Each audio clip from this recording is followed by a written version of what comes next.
Welcome back. Quincy University faculty and community members were the first to see the facilities where Quincy University's first doctorate program earlier tonight.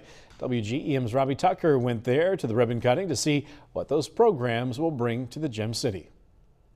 After years of planning what used to be a residence hall for students on the second floor of the Connie Neiman Center behind me is going to be the new home of Quincy University's occupational and physical therapy doctorate programs.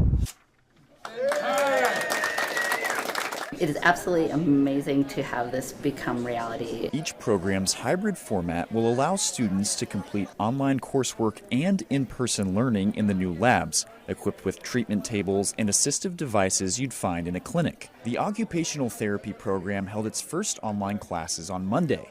The physical therapy program is set to launch in August. All the faculty, to see them gel as a group, and now to see for the occupational therapy side, students enroll in classes, and to see this beautiful space.